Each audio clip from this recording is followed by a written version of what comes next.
Откако ги решија сите маки на сограѓаните, општинските советници се свртеа кон себе. Им пречи отсуството на кохезија и разбирање. Според нив, единствен виновник е новото време, кое не дозволува нормална социализација.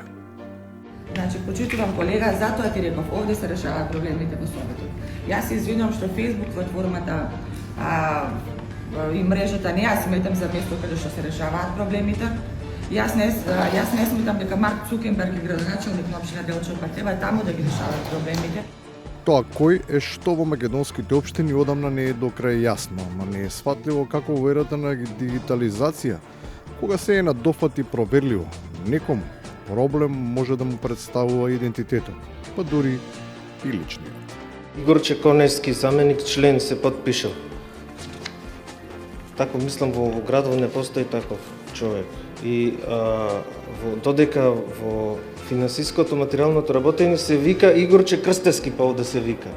Лесно е да се поземи нечија особеност, но навистина е тешко да се биде до таа мера апологет, што својата личност во целост ја предаваш на партискиот лидер и наместо минимум интегритет, безкомпромисно постапуваш по наредбите, ама нервозно реагираш, кога тоа станува забележливо, дури и од авион. Почитувана председателка, значи немој да се ставате во својство на некој полтрон. Вие сте поголема институција и од самиот градоначалник на оваа седница. Ве молам да не се вреѓаме.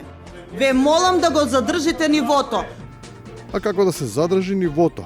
Кога земајќи вакви и слични примери, сите почнуваат да ги копираат, па наместо кон повисоки демократски стандарди, аномијата стартува да биде модел по кој функционираат локалните самоуправи. Должност на секое службено лице е да пријави постоење на судир на интерес во ситуации кога тоа не чувствувам судир на интерес, јас председателки, како што не чувствуваа овие советници ваши овде минатата седмица. Изгледа дека никој никого повеќе не слуша, ниту има намера тоа да добие третман на пропуст. Оти законите, правилниците, упатствата се само празно слово на хартија, за кој не бива дури ниту да се предупредува, кога редовно се кршат. Единствено што сакам да констатирам е дека некоја моја логика вели дека на човек разумен, здраворазумен се кажува до 3 пати, после веќе сето тоа губи својата смисла, така да нема повеќе да апелирам да се почитуваат законите. И на крајот, кога од позиција на моќ се изразува демек цврст став за тие што обвинуваат дека не се реализира ветеното. Најлесна професија, знаете која е? Критичар. Ништо да не направиш, да не почнеш, а само да критикуваш. А тука такви многу препознавам, би вас. Точно е дека се препознаваат, иако постои разлика меѓу обичните и конструктивните. Едните, тие што имаат знаење и стил, со право се викаат критичари.